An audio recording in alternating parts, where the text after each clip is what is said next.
time travel. I don't plan on stopping watching anime, and my first anime crush would definitely have to be Katsuki Bakugo.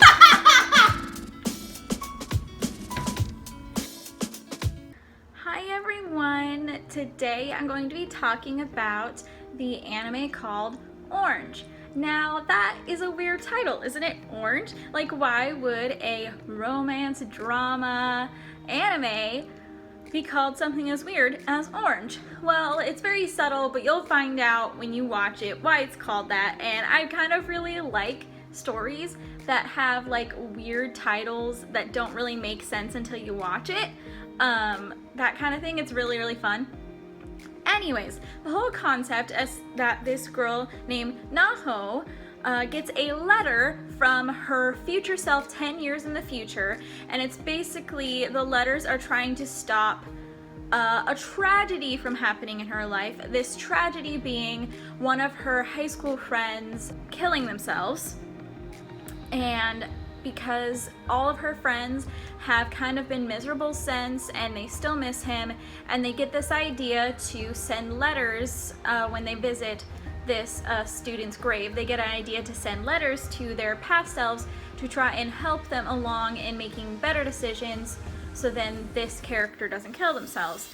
And the explanation of how they get the letters there is very weird and out of place. And one of the things I didn't really like about it, but overall, I had a good time watching it. It's only 13 episodes, and I binged it, I think, in only like 2 days. And it isn't the best romance in the world. Like, I was intrigued by the concept, and the characters were cute, and the relationship was interesting, but there are some things about it that bothered me, specifically being how rude Kakeru, the love interest, was to the main character. Like, I understand that, like, his life was really sad. If you watch the anime, you know why his life was really sad, and that he had struggles with mental illness and things like that. And I know those things, and I know that that is a good reason to be, you know, upset and a little reclusive and things like that. But honestly, I felt like sometimes he was rude for the sake of being rude, and he really didn't have a reason.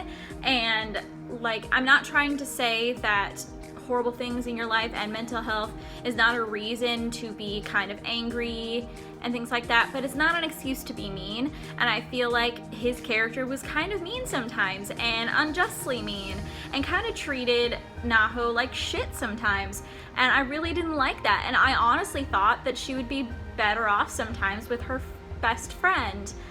But I don't know, like, I watched it and I loved it, and then I watched other romances and thought about it more, and I don't like it as much as I did when I first started watching it.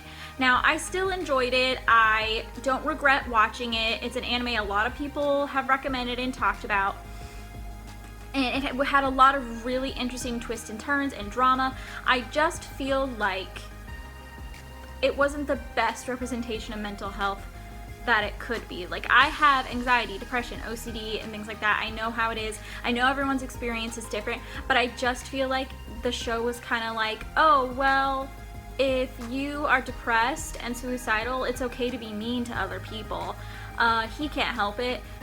Things like that. And I just don't feel like that's the right message to give, because as mentally ill or as bad as your life is, it's never an excuse to treat people like shit, and he kind of treated people like shit sometimes. And I could go on and on about misrepresentation of mental illness in media, but I still enjoyed the anime. If you like drama and romance and time travel, I would suggest watching it. You may disagree with me on the poor representation of mental health. I just felt like the love interest was unjustly kind of a jerk sometimes, and it kind of bothered me. But anyways, I did enjoy Naho. I thought that she was adorable. I really liked her as a character. I really liked that they all got together 10 years later, and we got to see what their lives were like in the future. I liked some of the explanation of time travel in that universe, So there were some really good things about it. There were some things that bothered me about it that doesn't make it like a 10 out of 10 romance for me.